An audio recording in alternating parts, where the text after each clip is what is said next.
Hey everyone, welcome back to my channel and welcome to a very super exciting reading vlog. If you can tell by the title, I am going to be reading House of Flame and Shadow, so I'm going to say this once and once only. If you have not read the entirety of the Throne of Glass series, do not watch this video. If you have not read the entirety of the ACOTAR series, do not watch this video. And if you have not read the entirety of this series, Crescent City, including House of Flame and Shadow, do not watch this video. Click off. If you get spoiled beyond this point, that's a you problem. Don't come crying to me, because I have warned you and I've put it in the title that it's a spoiler reading vlog. I don't know what else to tell you. If you are still here, I don't know why you're here. I'm actually in the midst of doing another reading vlog right now, so I'm not actually starting this today. I'm just doing the intro because I don't always look this glamorous. I'm just super excited to go into this book. I've actually seen some mixed things so far. Some people are really disappointed, and I feel like that might have to do with the crossover and maybe they were expecting more ACOTAR content than what they got. But like, at the end of the day, this is a Crescent City novel. This is about the Crescent City characters, so I don't know what they expected. I've also seen a lot of people crying. I'm nervous. I saw in a interview that Sarah J Maas is continuing this series. However, she does say that this wraps up to a point where this could be the last book, but like, she's continuing it. So I'm excited to see kind of how it wraps up. I'm also having an existential crisis in a way because I feel like she's almost hinted towards doing another Throne of Glass series. I am putting my money on that. After the next ACOTAR book releases, she's going to be doing a Throne of Glass series, and I shouldn't get my hopes up, but my hopes are up because the things that Mrs. Maas has said sound sus to me. First of all, in her interview, she was like, oh, you know, I'm not going to tell you what world it's in. First of all, why would you say that? Because immediately my head's like, it's a world that you've already written about. And we know about ACOTAR, we know about Crescent City. If it was a new world, you'd just be like, oh, it's a new world, and that's all I'm going to say. You know, and she didn't say that. She said, I'm not going to say what world it's in. The second thing she said was, you know, there might be some characters that pop up. That sounds sus. If that next book is Throne of Glass related, I am going to die. I am going to die. I'm so excited. Anyway, I am so excited and so nervous to start this. Hopefully I'm going to get reactions on camera. I am definitely going to cry reading this, so I can't wait for that. It is like nearly 900 pages of absolute mass trauma, crying, screaming, throwing up, blushing, whatever, and I am ready. I'm so excited. You have no idea. This is my Super Bowl. This is my World Cup. This is my UEFA Cup. This is important to me. Welcome to the reading vlog. Again, as I said, it's a spoiler reading vlog. Click off the video.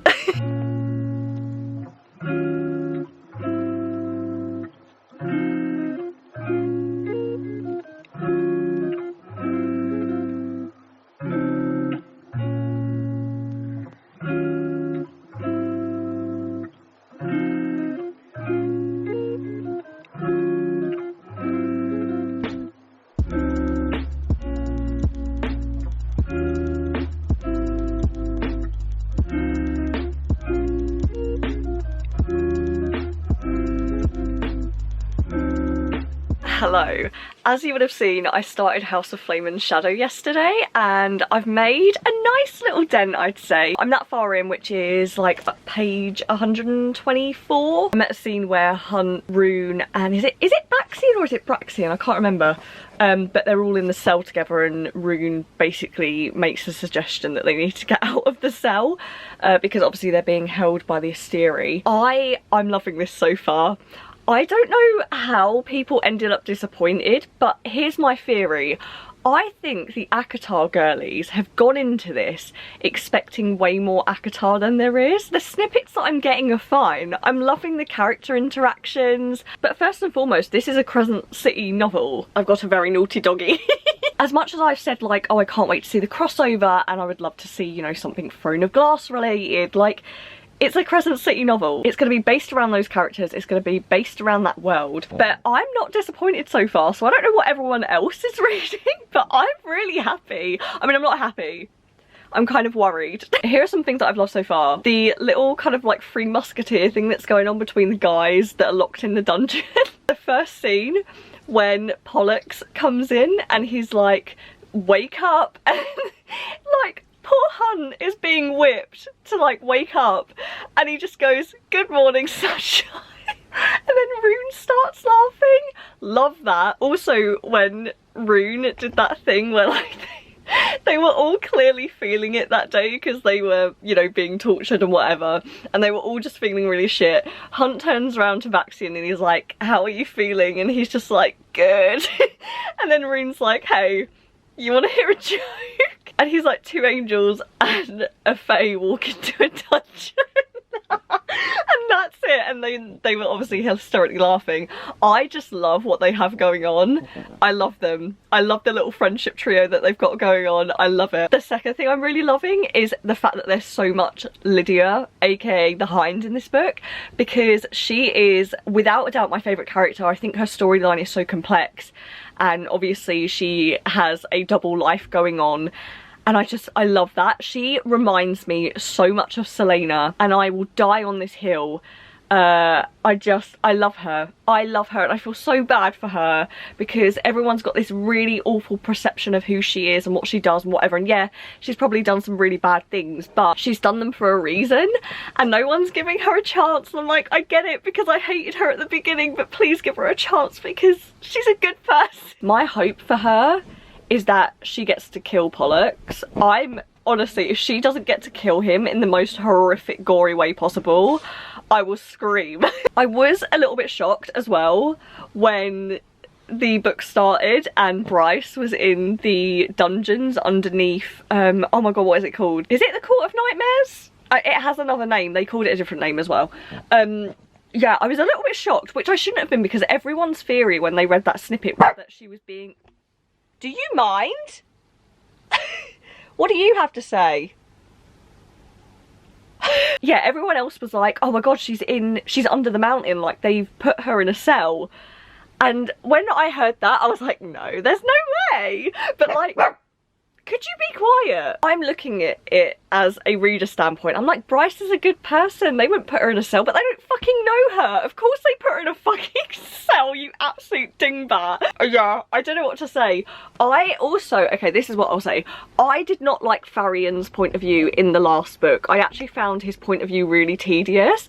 And it was the same when I read Throne of Glass. I found Manon's point of view really tedious. I feel like people are going to rage about me saying that, but okay, that's how I felt. When I read Farian's point of view, I just wanted to kind of like end those chapters very quickly. I haven't had that in this book yet.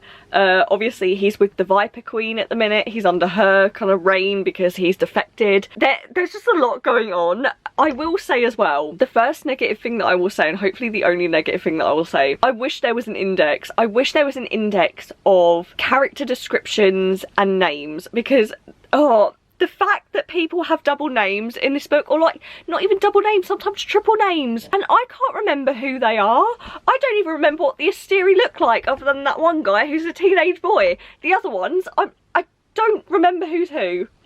They've got double names and they all look different, and then you've got the Hind, the Hammer and the Hound, and then they've all got double names. I wish there was an index. I wish there was an index, because when I first picked up this book I was like, I don't know who's who. Like, what's going on here? Having said that, I'm not as confused as I thought I would be. I think I've done myself a favour because I've seen a couple of, not recaps, but I've seen a couple of people kind of like put like characters and then kind of like where they were in the last book, and I've read a couple of those, so I feel like I've put myself in a really good position to like go into this book.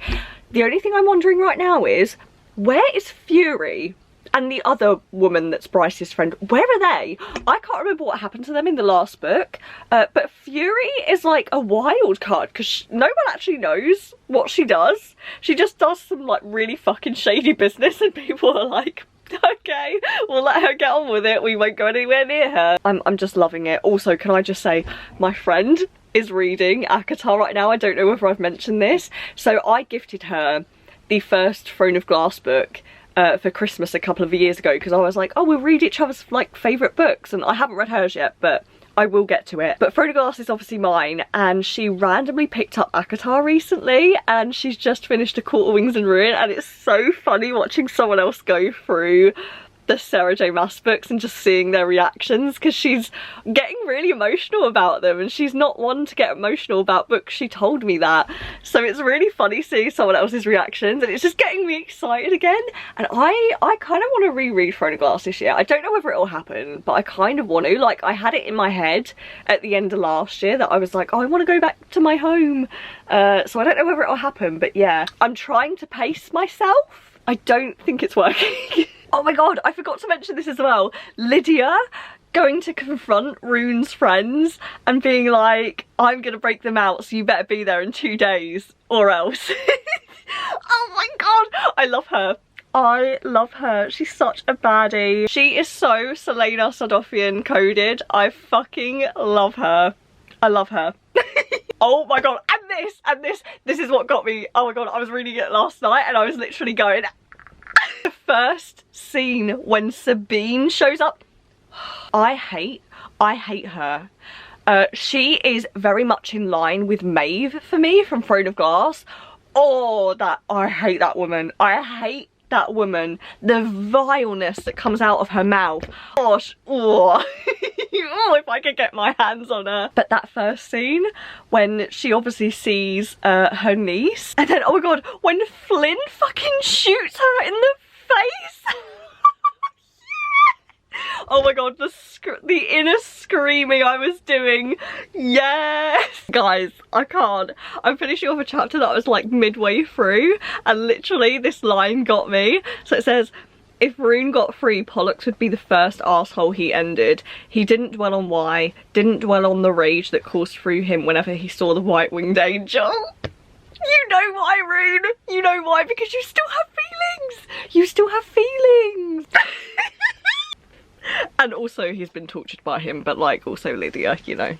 He wants to do it for Lydia. I know he secretly does, that's where this is going. I'm now on chapter 12. I just need to mention this very, very briefly. Can we talk about what Sarah J Maas is doing to these 3 guys? I'm talking, they don't have fingernails, their fingers are broken, like they've been whipped.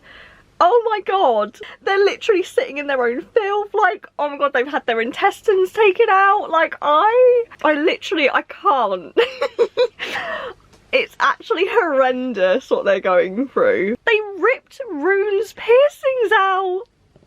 I hope that this goes well.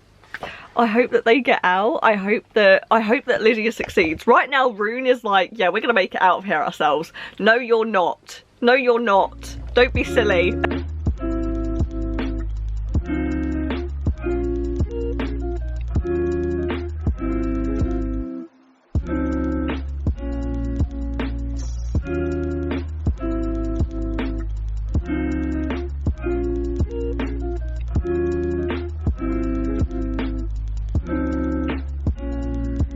As you would have seen by the previous clip, I'm now on part 2, which is called, hang on, what was it called again?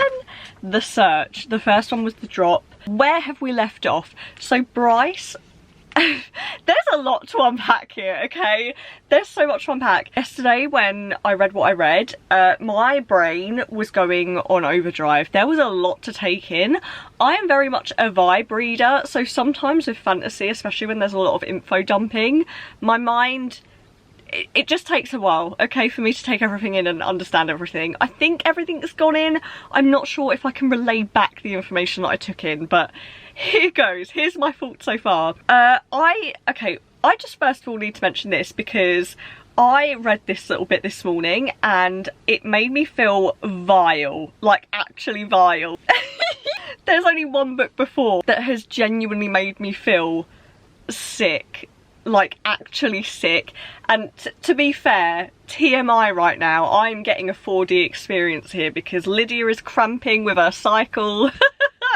Same. So I feel like that had something to do with it because I always feel like a little bit nauseous before I'm due on, but I also felt nauseous because of what I read, which was the scene where Hunt, Baxian and Rune are sitting there, and obviously Rune's come up with this idea that they're gonna get out together, and so they're trying to get the torture instruments off of the table and Rune can't quite reach them, so he's like, one of you bite my hand off. Sir, Rune. Rune, baby, you need to calm down. You need to calm down. They did it. They bit his oh my god, they bit his fucking hand off. Baxin bit his hand off. And you know what really solidified the nausea in me? It was when he was biting a bit off and then he just like was vomiting up flesh and blood. I can't. It made me feel sick. It actually made me feel sick. The only other book that's managed to do that was Tender as the Flesh by Augustina Bastarrica, which was when innards were being described and I was trying to eat noodles and I was like, no. I'm sorry, it's not funny. I love Rune. I love Rune. Baby, I don't know why you did that. I really don't know why. I understand you're desperate, but first of all, when the hawk was holding his hand and he was putting his fingers down, that made me cackle, okay? I know it's not a funny situation, but that genuinely did make me cackle. And the second thing I have to say is, so obviously we know that Rune's hands are tattooed because his father like burned him when he was growing up. Will his tattoo, like obviously his hands are gonna grow back, but do his tattoos grow with it? Maybe we'll find out. It's such an insignificant question that I have right now, but I'm genuinely like, obviously his burns didn't heal as well, so I'm like, will that mean that his hand's not burned anymore? But will he get his, I don't know how it works. Obviously this is a fantasy world, anything could happen. Maybe he will get his tattoos back, I don't know. Then obviously we got to the end of discovering where Bryce was being led to in this like tunnel system under the mountains. First of all, Bryce, what are you doing? Okay. For some reason in my delusional little mind, when I went into this book I was like, oh my god, this crossover is going to be so great and they're going to be friends and whatever. None of them trust each other, and now that I'm thinking about it I'm like, it makes sense. Of course they don't trust each other. This woman has just shown up on their damn lawn spouting all of this stuff about, oh my god, my world's in trouble, and you know she has this power, and her and Azriel's weapons are like singing to each other and all this juju stuff is going on. And obviously Rhys wants to protect his land and his people, and they've already gone through so much. So of course they don't trust each other, and Bryce is pulling all of this crap. She set the bloody worm on them. The worm. And then Nesta pulled out that mask again. I was not expecting that. Nesta is a, oh my god, I love Nesta. I also love this sort of connection that's going on between Azriel and Nesta. We kind of saw it in A Court of Silver Flames. Like we knew that there would be some kind of camaraderie between the both of them. I just love the little banter that's going on because she can get away with it. And I also love the fact that she's still grilling Rhys because she's like, yeah, he's... I don't know what she said about him, but she was like, yeah, the bastard sent us after you or whatever. And I was like, yes, she's still like insulting him, and that makes my heart sing. But then we found out where it led, which was to the prison where Nesta pulled out the harp. And I believe when she did that she could hear, I don't know if she could hear the screams, but I swear she heard something, or something happened in A Court of Silver Flames.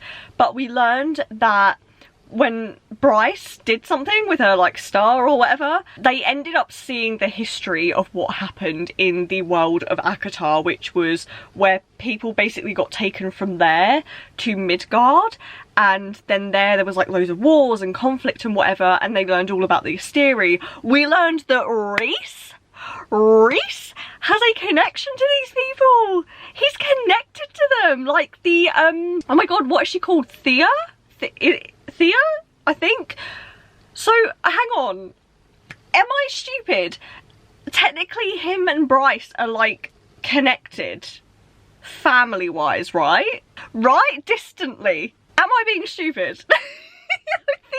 I think they're distantly related to each other, which honestly just blows my mind. Also there was mention of this island being kind of like a royal territory, and they called it, what did they call it, like Dusk or something, which honestly also blows my mind because so many people had theories about the idea that there was this lost cult, which I guess technically like in a way it is. And then the other bit that just happened was where they found that there was one of the Asteri, I'm calling them the Asteri, I don't know how that's you pronounce it, but that's how I've been saying it in my head. There was one of them below in a crystal-like coffin, keeping her from being leashed upon the world of ACOTAR, and Nesta has killed her, I think. That bitch got decapitated and Nesta just kind of went in there and hopefully she's dead and that's done. But now Bryce has left the world of ACOTAR, I think, because she's opened up a portal and she's trying to go home. But I think she's taken Truth Teller with her. Is this crossover over? Because it feels weird for it to be over now. I feel like these characters are playing a bigger part in this. Like, it feels weird if she leaves the world of ACOTAR now and doesn't go back at some point. If it's over, I kind of expected way more from the crossover. But you know what? This is a Crescent City novel. I don't fucking care because I am invested. Okay, the other thing that I just want to touch upon, because if this is the case, I feel like this is one of the negative parts of the storyline that I have to say so far. Siggy, I'm going to call her because I can't actually remember her actual name. Is it Sigrid? No. I'm going to call her Siggy. That's her nickname. Her and Ethan ended up fighting because the Viper Queen needed both of them to go against each other so that Ethan and his friends could leave so that they can do this whole rescue mission for like Hunt Rune and Baxian. And Ethan has ended up killing Siggy. He beheaded her accidentally, okay, and he's feeling all emotions about it, and I feel really bad for him because like Ethan needs to be protected at all costs. I love that little werewolf. I love him. But in my mind, I feel like that death came very, very quickly and very suddenly. I didn't actually feel that emotional about it. The only bit that I got emotional about was when Siggy was like, oh, I never got to thank you, because she was trying to distract him so that she could kill him. But it feels weird to me that Sarah J Maas would bring in a I'm gonna call her the Fender? That's how I've been saying it in my head. Is it Fendai or is it Fender?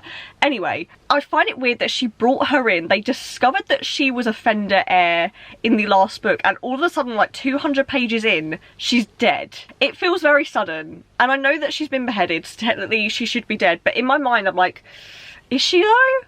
Is she I don't know, maybe I'm reading too much into it. I just feel like if she's definitely dead, I feel like that was a very, very sudden, and I'm not sure how I feel about it. Oh my god, and I also have to touch on this. Pollux, okay, I know that we all know that he's an arsehole. Ooh, okay, I hate Sabine. My hatred for Sabine is way through the roof. Like, she's Maeve level of hatred for me. Pollux, same level of hatred, but it's different. It's a female rage kind of moment, because the things that he does and says to Lydia, ooh, if I got I hope she gets her revenge. I hope it's her that gets to kill him, because if Rune kills him, I know he's going to be doing it because he cares about her, even though he's basically said that she's dead to him or whatever. I don't believe you, Rune. You still care because you're not an asshole. But I really hope it's her that gets to do it, because she deserves that much. There was a scene where he got in the shower and he basically beckoned to her to like come into the shower with him, and he has this weird thing where he doesn't like using her for her body when she's on her period or whatever. And she was like, oh, what about my cycle? And he was like, oh, it's fine, the blood will wash away in the shower. You absolute piece of shit. And then, not only that, the scene that I last read of hers was when she was in the torture chamber and she's trying to get the Hawk and Pollux to leave so that she can tell Rune about her plan, because she's going to get them out. And she basically says to Pollux, you know, leave, I don't need a distraction. That's what he says. I won't say the whole thing because some people get offended by one of the words in here, which I find hilarious because I love that word. He literally says to her, oh, fuck that disrespect out of you, Lydia. Internally screaming with rage. I hate that man. I hate him. I hate him. Oh my god, they've brought the Harpy back. Okay, she's not back yet. She hasn't woken up as far as I know. They've said that it's going to be a couple of days, but I'm terrified for Lydia because I don't know whether her plan is to escape as well. But if she doesn't escape, she is deader than dead. She is deader than dead, and I'm terrified for her because it almost seems like she's doing this plan without her actually leaving the palace.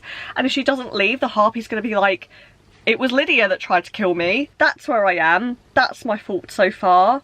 And I'm going to keep reading on. I've kind of left it because obviously I got up to the bit where Bryce has left Valaris, and I'm interested to see where she goes and if she gets back to Midgard and if she ends up going back to Valaris, because I feel like this crossover's ended really suddenly. Yeah, it doesn't feel right to me, but we'll see. we'll see how this goes. Please excuse my fringe. I had a shower and it needs to go in a roller, so we're just dealing with it. It's just a thing. It is now the next evening and I am now on chapter 38, which is page 340. I'm so close to being halfway. It's scary. I'm scared because I'm getting that feeling of once this is over, I know that's it for like ages, and I know that this is technically like the last, I say the last Crescent City novel. It's not the last Crescent City novel, but I do think that this story wraps up here, and so I'm like terrified because that's when you hit slump territory, because you're like, nothing is ever going to be the same again, and I hate it. I am mainly making this update because I just need to talk about a bunch of chapters that were just so epic that I feel like this book might have reached its peak. Obviously it probably hasn't reached its peak, but for me these chapters will be my Roman Empire for like the whole year. I'm talking about chapters, I think it started from chapter 33 and then carried on for like a little bit onwards. The chapters where Lydia enacted her plan of breaking out Rune, Hunt and Baxian. Homegirl did that. She got in that car and she drove like a motherfucker. Oh my god, it was just so, the movie scenes, because like I'm a very visual reader, I don't know about anyone else, but like it was literally as if I had a movie in my head and it was so epic. I wish I could transfer what I saw in my head to you guys because I will never get over it. Those chapters and that whole scene playing out was just amazing. The best action sequence. I think, do you know what? I think the last time Crescent City did this to me was in the first book when Bryce was trying to save all the kids and stuff, and like the whole bombing was happening. Like that was epic. This is also epic. And when she was on the top of that mountain and she was like, I'll tell you the same thing that Sophie told me, go to hell. And then she jumped off and she died. She technically died. I knew that she wasn't dead because Sarah J. Maas, although she is heartless in some ways, she wouldn't do that to me. She wouldn't do that to us. I knew that her storyline wasn't over because obviously Rune cares about her so much and they're just gonna, they're end game. They are absolutely end game, despite the fact that she's done some horrific things and whatever. Like Rune cares about her, so I knew it wasn't over. But when Rune was like, take me back, put me down, like we need to help her, oh my god, and Baby has one hand. I was like, you can't do anything, you're nearly dying yourself, like what are you gonna do? Honestly, it's actually the first time during this book that I've got, actually no, I was gonna say it's the first time I got a little bit teary. I don't know about anyone else, but the whole Crescent City series, whenever Danica is mentioned, it makes me feel so upset every single time. She was mentioned by Bryce a little bit earlier on, and it was because she was turning around to Asriel and Nesta, and basically she told him that, oh, she's dead. And then she, in her inner monologue, was like, you know, it's something that I've said out loud and I'll never get used to. And like at that point I was like, that hit me in the chest. Like anytime their friendship is mentioned, it just hits me so hard. But then this scene really almost got me. I was reading it a bit at work and I was just a little bit teary and I was just like, no, you can't do this here. This is embarrassing. No. Oh, and then when Rune was like, oh, she looks so small. I never realised how small she was compared to me. I love them. And he's sat by her bedside while she's unconscious and he's trying to get through to her through their mental path and she's not answering, it's just black.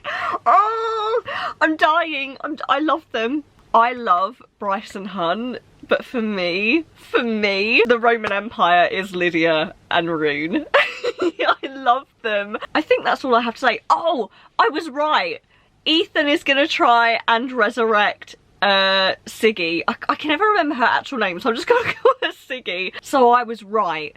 Now, I think everyone wants him to try and be Alpha. I feel like that's what's being pointed at, and I wouldn't be surprised if by the end of this book something along that line happens. He basically went to Jessica for help, and she was like, are you, like, what's gonna happen after you resurrect her?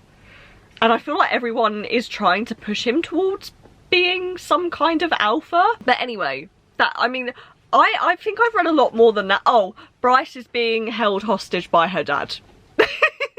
That's happened, and her dad is now trying to...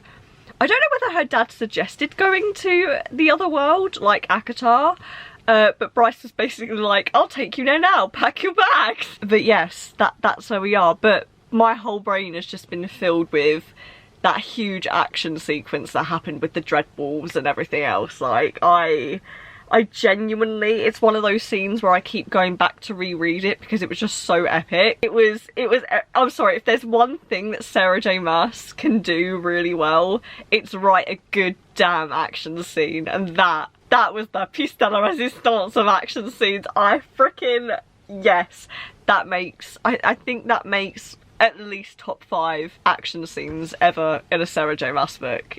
Yeah, that really hit the spot for me. Just learnt that Jessica used to be a human priestess, but was cursed to basically revert back to the age that she was when she was cursed, and she's biding her time until obviously the world can be a safer place. Bryce has just shackled the Autumn King with the cuffs that he used on her, and there's no one else around, it's just him and her, so I can't wait to see what she does. She landed in his house intentionally, stop it. I love how he just spent all of this time being not mushy-gushy, because he's not that kind of guy, because he's an arsehole, but he's almost insinuating that he regrets not being a dad to Bryce, and obviously a good enough husband to Bryce's mum. And now, because Bryce is literally about to lock him away, he's like, I will kill you and your bitch mother for this. What an arse. I'm sorry, but one of my favourite things about Bryce is just how quick-witted she is, especially with her birth father, like... Oh, he's such a jackass, and he deserves everything that she throws his way. I would just like to interject here very quickly. I have my answer. His hand has grown back and there's no scars and no tattoos. It was the answer that we all needed. It was the answer that I needed. What the fuck? She has sons?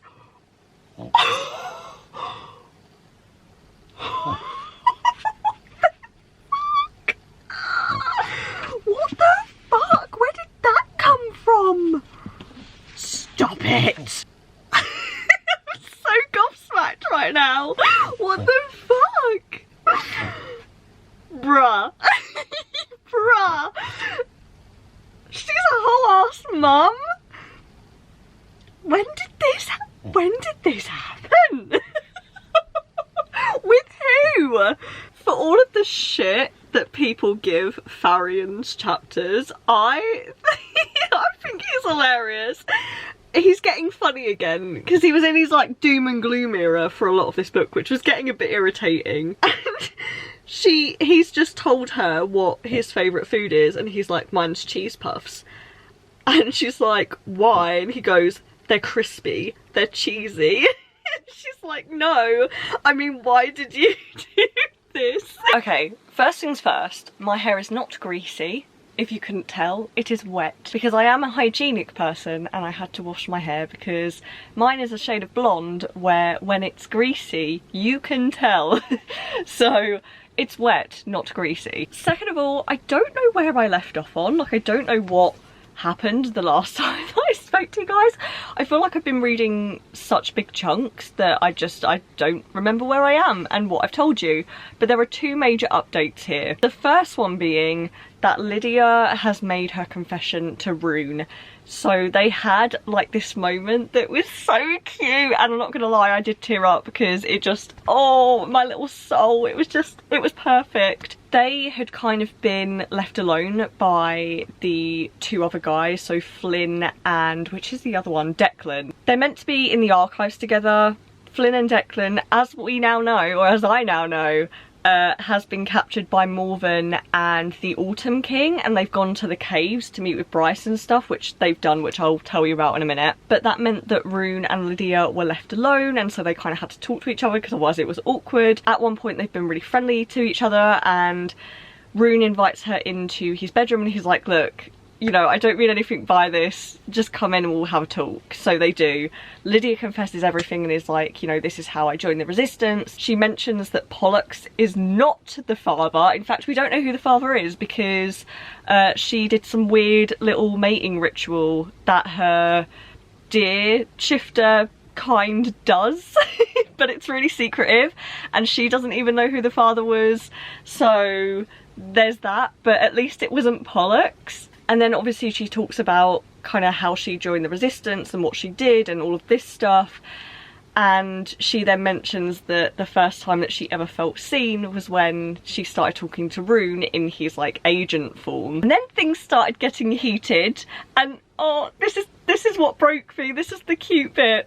And it's not cute because it's really sad, but it is like, honestly, it got me. So they're having a steamy moment and Lydia is wanting to explore Rune and Rune's like, hell no, this isn't happening. Like, I am taking my time with her because I wanna. And so he takes her wrists and obviously like restrains them above her head.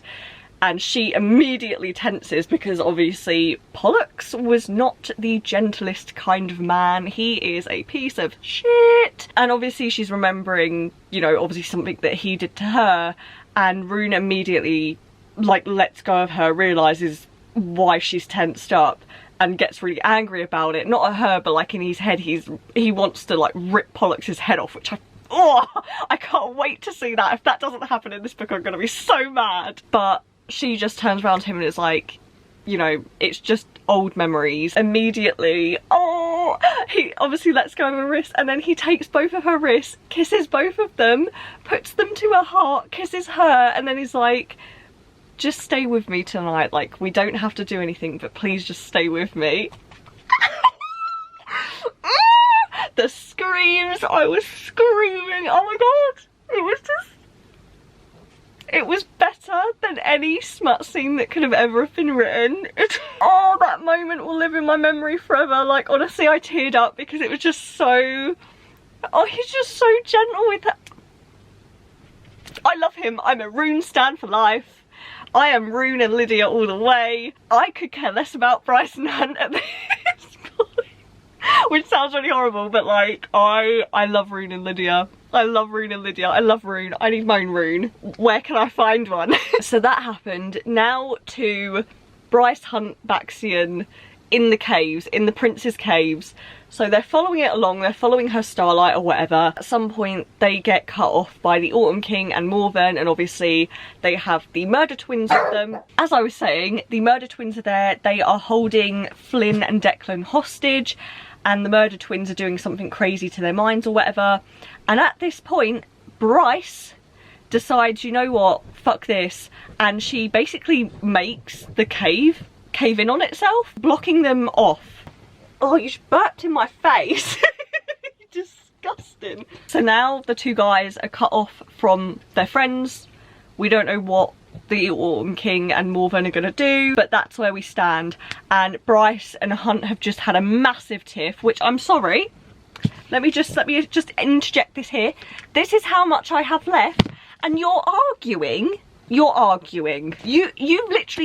had all of, I don't know where the first part ended. You've had most of that to argue, and you're arguing now. I can kind of understand where Bryce is coming from, but I also feel like she's being really harsh on Hunt. Bryce, compared to everyone else, is like a newborn babe in this world, right? She hasn't seen shit. Hunt has seen everything. He's gone through a lot, and so I can understand his hesitation in wanting to carry this out. But I also feel like at this point, they're too far not to do anything. At the end of the day, the Asteri, they know what they're up to now. If they want to kill their families and their friends and everything and kill them, they're going to. Because they're not going to let them live anyway, so you might as well just carry out whatever Bryce is intending to carry out. So I can see both sides. I do feel very sympathetic for Hunt though. But I stopped reading because I wanted to get my reactions, because I just feel like something big is about to happen. Bryce essentially said to Baxian, because Baxian asked her, he was like, how did you know to come here? Oh, they're with Farian as well. I forgot about Farian. But one of them asked Bryce, how did you know to jump into the water? Because essentially what they did was cut off the other guys, and then Bryce was like, okay, jump into the water, and you know, they swam to the other shore, and they were like, how did you know where to go? And she was like, I've been here before. This is sounding very much like what happened in the first part where Nesta and her jumped into the water. Are the worlds of Valaris and Midgard linked? I don't think they're in the same world. Like, I don't think these tunnels are in the same I don't think they're in the same world. I don't think they're in the same world. Anyway, that's where I am. I'm terrified, because you know what terrifies me right now? It's not the idea of anyone dying at the minute, which I know is going to happen. Like, I'm getting very close to that last 200 page mark, which is usually where shit goes down. But there is this much left, right? And there has been no major conflict other than that scene where Lydia kind of like threw shit down and blew shit up. Other than that, there's been no conflict. Like, no major war going on, no major kind of thing with Pollux or the Asteri. Like, no battle has happened, and I have, like, I think just over 300 pages left. But people have said this wraps up well, so I'm gonna believe you, but I'm also a bit apprehensive. Also, can we just talk about the fact that during this argument, I don't agree with Hunt when he said this. I really think it was an arsehole move. But he basically said, look, I'm sorry. I know this isn't the time to pick a fight. This whole thing might be a colossal fucking mistake. Might get everyone we know killed, but I'll go along with it. I have your back, I promise. And she was like, no, I need more than that. Like, that's not enough. And she called him the Umbra Mortis. Oh, big woof, big woof. Oh, she's pissed. She's really pissed. She's just come to that wall that she came to in the Akatar world where she opened it. Or maybe it's not even, I don't think it's in the Akatar world. Maybe it just mirrors it. Maybe there are caves in other worlds like this. I don't know. I don't know what's going on. I fully was about to, like, want to swing for Hunt. It's okay. He redeemed himself. Oh my god, I forgot to mention this. They bombed the meadows. They bombed the meadows. What the fuck? I'm very intrigued now because, who said this? Adis just said, our 4 brothers are currently engaged in other conflicts, helping other worlds. What does it mean? It is now officially my weekend off, and I could have finished this last night. I was going to pull an all-nighter, and then I thought, no, I'm going to stop before I get to the 100 page mark. So I have 232 pages left of House of Flame and Shadow, which is not a lot. Absolutely terrified. I don't know what to tell you. I will obviously give you my kind of like roundup thoughts at the end of this video, but I'm just interested to see where this goes. Everyone is now kind of parting ways and they all have different missions, which is where it's going to start to get messy. We're going to hopefully finally see some characters come back, i.e. Fury and Bryce's parents, because they're going to go to Avalon to be protected. I feel like this is a weird time to bring them back. Like, I have about an hour, just over an hour and a half to read before I have some stuff to do. So let's do this.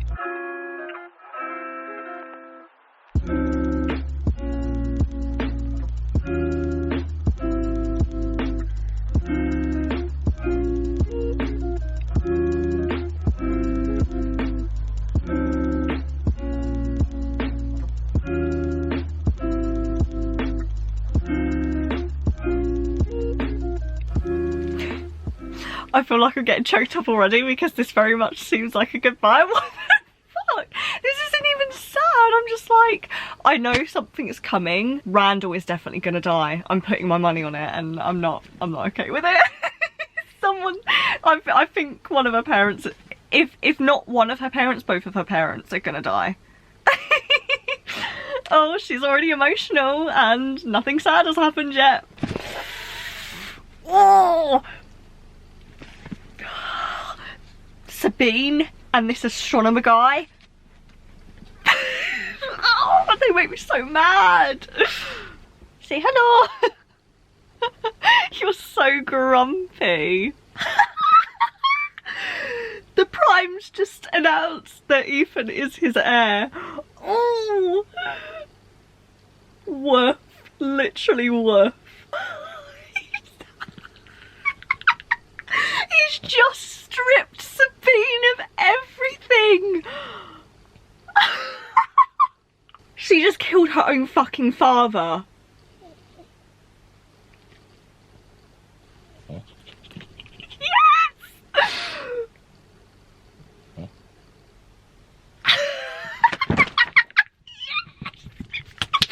She got what was coming to her. Yes! Eat shit! Okay.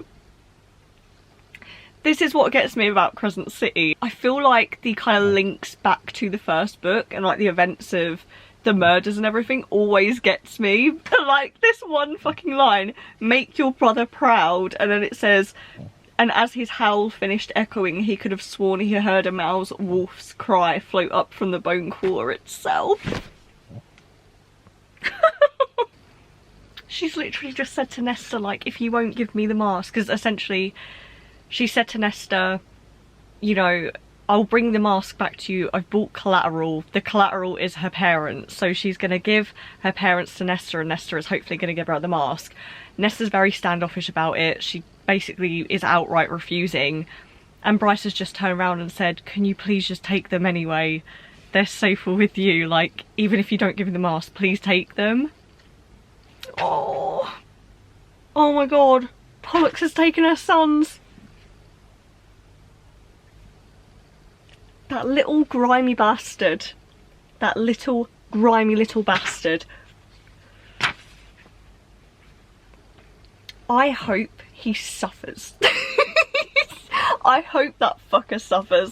Oh my god. Oh, this is going to be horrendous. This is going to be horrendous.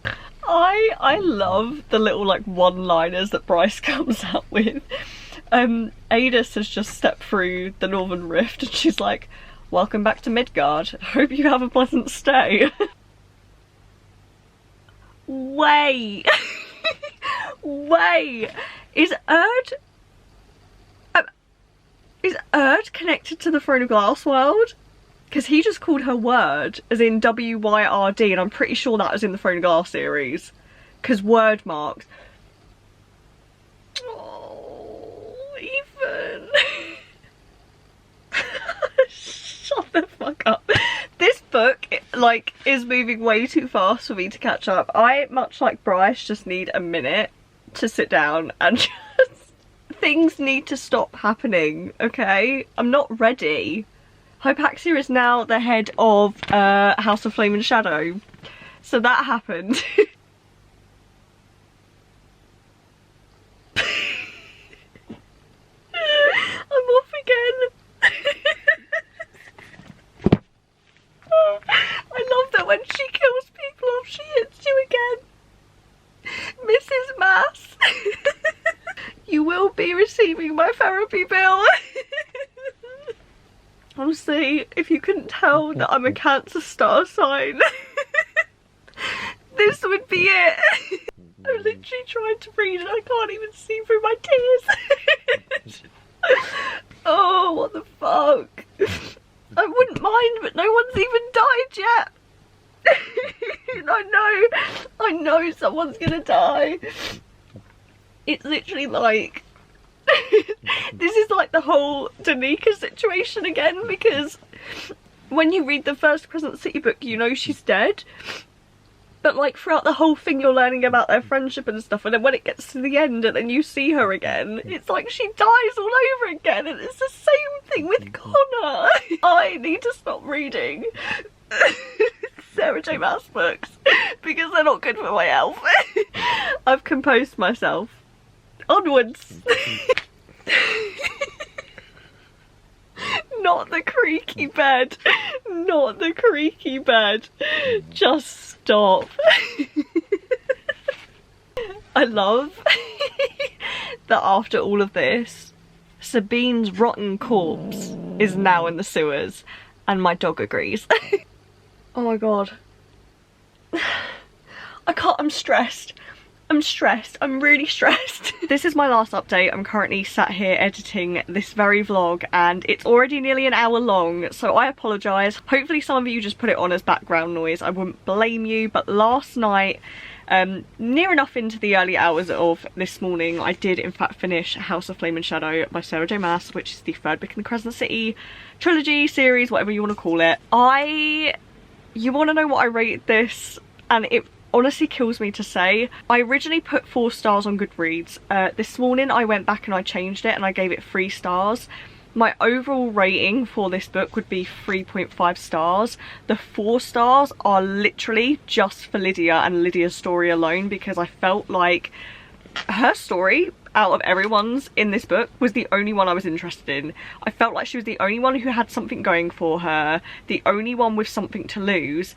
And I just really enjoyed the complexity of her character and her storyline, and honestly I really wish we'd had more time to explore her. I've been going online this morning, I've been seeing some people saying that they hate seeing the negativity about this book. People are going to be on different sides of this. I feel like a lot of us that have read Sarah J Maas books for a really long time, like next year it'll be like I think maybe 10 years since I started reading Sarah J Maas books, but I've been reading her books for a really long time.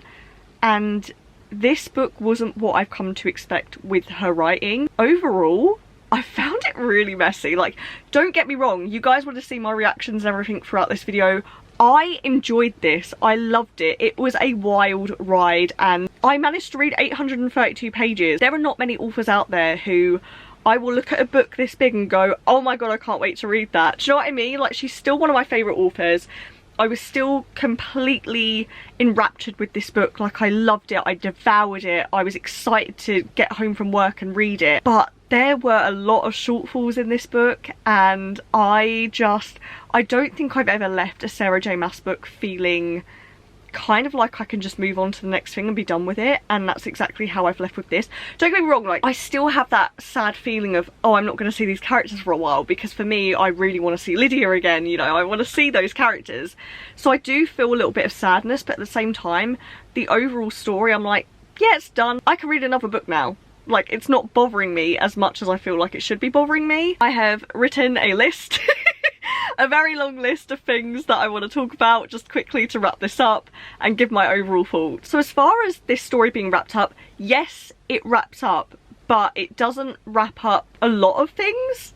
And so it wraps up Bryce and Hunt's story well, but it doesn't wrap up anything else well, because there are so many questions that I've been left with at the end of this book, and I know it's just a setup for the next book in the series, which is kind of really annoying, because in terms of Ethan's and Farian's story within this book, I feel like their stories were just to be an opening for the next book, and I can imagine that their story arc is going to be our main following when Sarah J Maas decides to write the next Crescent City, which, am I overly keen on it? No.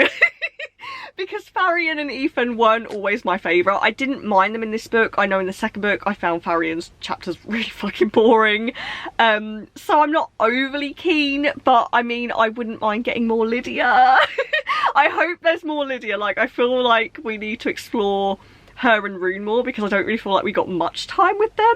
I also feel like the way that this wrapped up was very, very quick. Like, it was very fast. Nothing in this book, to me, screamed high stakes, and I think my issue is this whole time we've been kind of led on to believe that the Asteri are these terrifying creatures that can't be defeated.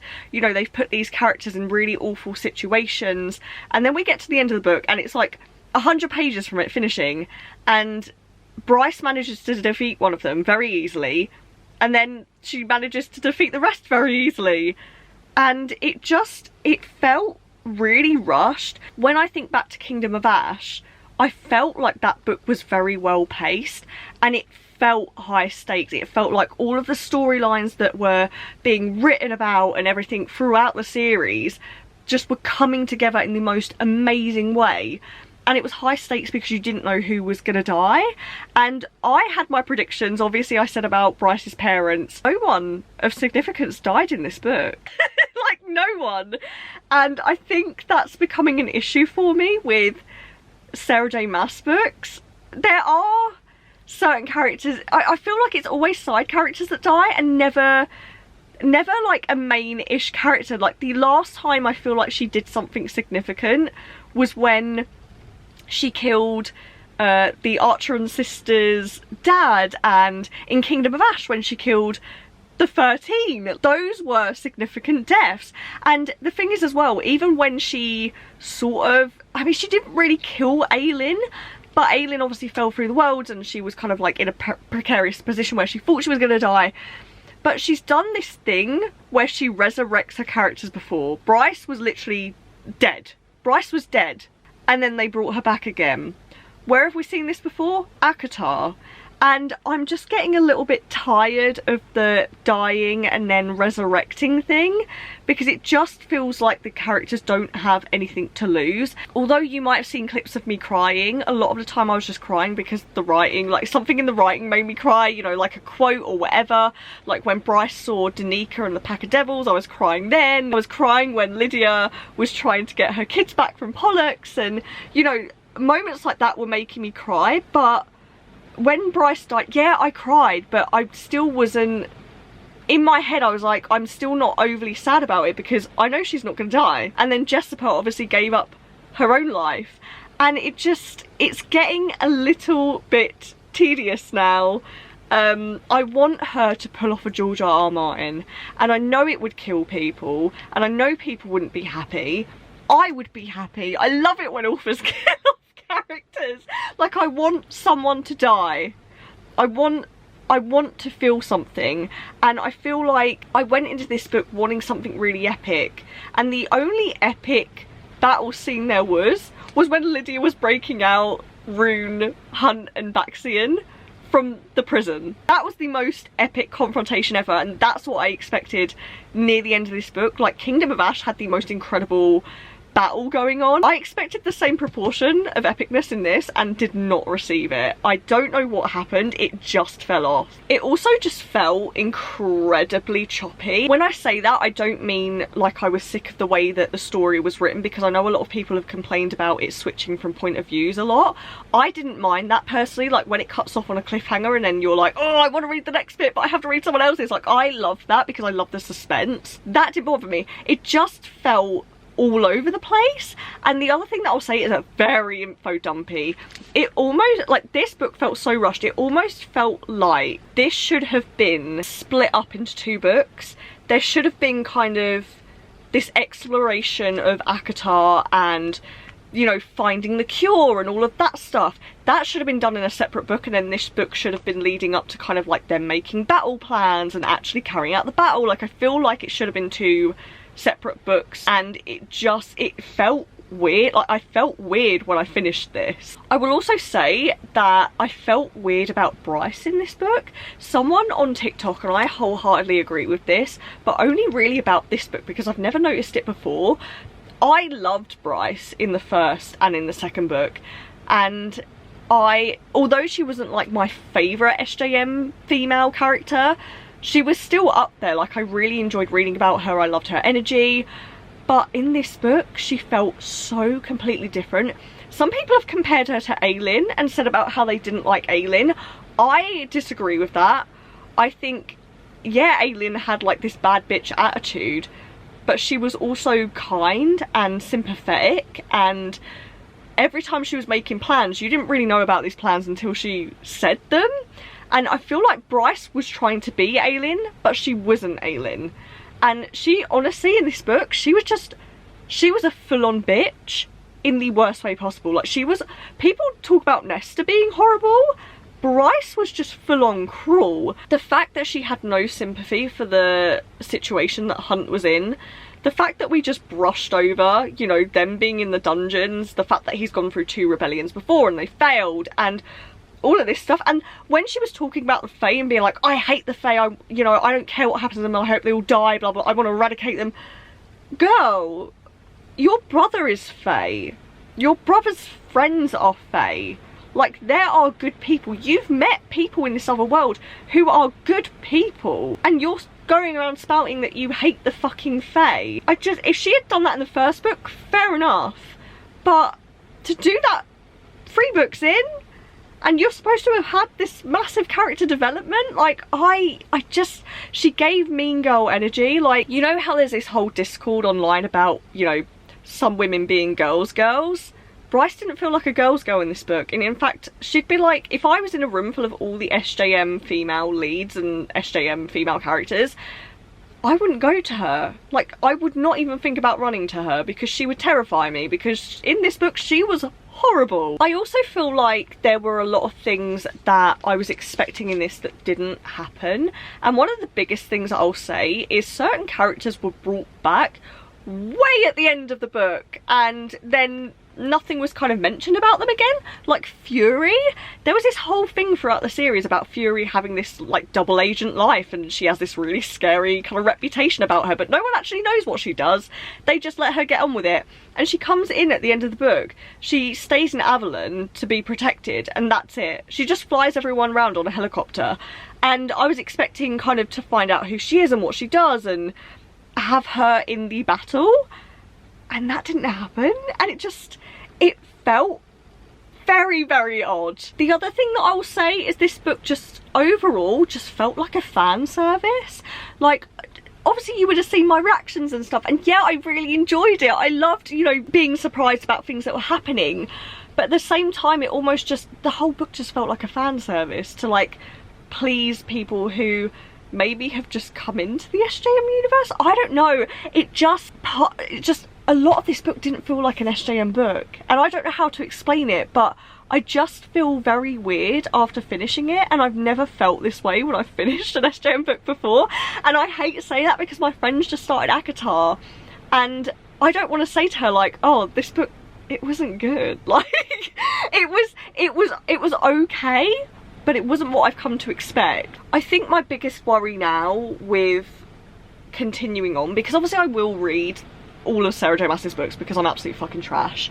My biggest worry now is I don't think we've seen the last of a crossover, and my biggest worry is it's gonna get very messy. It already felt messy in this book. I'm glad that literally all that happened was that Nesta and Bryce and Azriel were like traipsing through a fucking tunnel, because I'm not sure how I would have felt if they did anything else. I'm just worried that with this crossover and possibly more crossovers, like Bryce giving Nesta the sword at the end, obviously that's going to play into the next ACOTAR book. I'm just terrified that this is going to get messy. I will say that I do wonder, like maybe this book felt different because it was written in a shorter amount of time than Sarah originally intended to write it, because from what I've heard, she initially wrote a draft, sent it off to her editor, absolutely hated it, trashed the whole thing, and then rewrote the whole thing.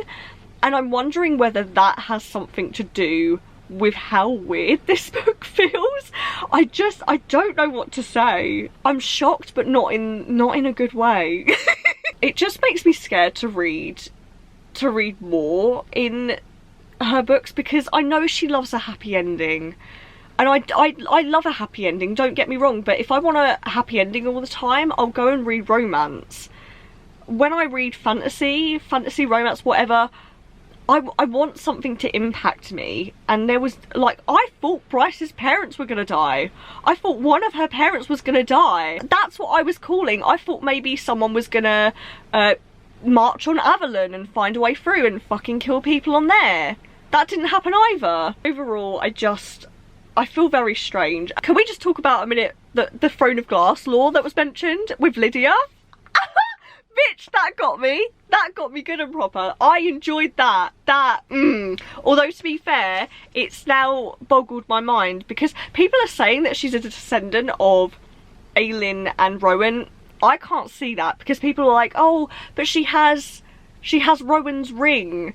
I don't think it's Rowan's ring. I really don't think it's Rowan's ring. I think she might be a distant relative, but I don't think that she's related to Aelin and Rowan. Like, I don't think she's like a direct descendant of Aelin and Rowan. I think that would be weird. People keep mentioning about Aelin falling through the world and seeing the Akatar world, and they're like, oh, how does it add up with, you know, her being related to Lydia? And I'm like, but Aelin saw Crescent City as well. People are forgetting this. Like, she literally saw the city. Did everyone just brush over that? I'm not, like, well versed on the Massverse. I can't remember what she said about time being different and whatever else. I don't remember. I don't really care to remember because it's just too much. But I don't think she's the direct descendant. That's how I felt. Do I feel a little bit disappointed? In a way, yes, because I wasn't expecting a huge Akatar crossover. I wasn't expecting the Akatar characters to come in and like save the day. I wasn't even expecting the Throne of Glass characters to come in and save the day because this is a Crescent City novel. I loved the character interactions. I loved the fact that there was a bit of a crossover. I think I was just expecting more epicness than there was, and it didn't do it for me. Like, Hypaxia finding that serum or like the antidote, and she did it so fast. Stuff like that I feel like should have been explored in a different book. I don't know, I'm a bit disappointed, guys. I don't know what to say. I loved it. It was entertaining. I devoured it. It will be the biggest book that I read this year, but I am left a little bit hollow. Like, this book felt hollow. I do want to say, however, this will be my last point. I read all of the bonus chapters, and obviously at the end this is kind of like hinted to. My favourite bonus chapter was with Ember and the interactions that she had with Nesta, because I love the fact that she stood up to reason and was like, cut the fucking shit and give her a break. Because even though in A Court of Silver Flame she kind of heals herself a little bit, I can tell you, mummy issues don't heal that easily. When you have toxic parents, like, shit like that is not fucking easy to heal from, and to be honest, I really don't feel like it ever heals. It was just nice to see that vulnerability that Nesta still has, and like the hurt that she still has from having grown up that way. And oh my god, seeing Ember just be so gentle and motherly with her, bitch, that got me. That I'm thinking about it now and it's making me cry. That really got me. I loved that interaction. I love that that happened. As I said, there was stuff I really loved about this book. I loved Lydia fucking carried this book. She carried all 832 pages. Can we fucking talk about that? Lydia, I knew there was a fucking reason that I liked her. I said that she gave Selena Sardothian energy. It's because she's a fucking relation of Brannon. Of course I like Lydia. Oh, what a badass blonde bitch. The things I would, if that woman asked me to crawl on my knees, I fucking would. Anyway, that's the end of the reading vlog. If you've stuck around this long, thank you so much for watching. Please leave me a comment below and let me know what you thought of this book, because I'd be really interested to see, even if it's positive, even if it's negative, like, I don't mind. Just, you know, don't like spout hate to anyone if they have a different opinion to you. Like, that's not what we're here for. But let me know what you thought, because I'm very interested to see whether there's kind of different opinions out there on this book. If you enjoyed this video, then don't forget to give it a thumbs up, and if you want to see more content from me, then don't forget to subscribe. And until the next video, I will see you then. So bye guys.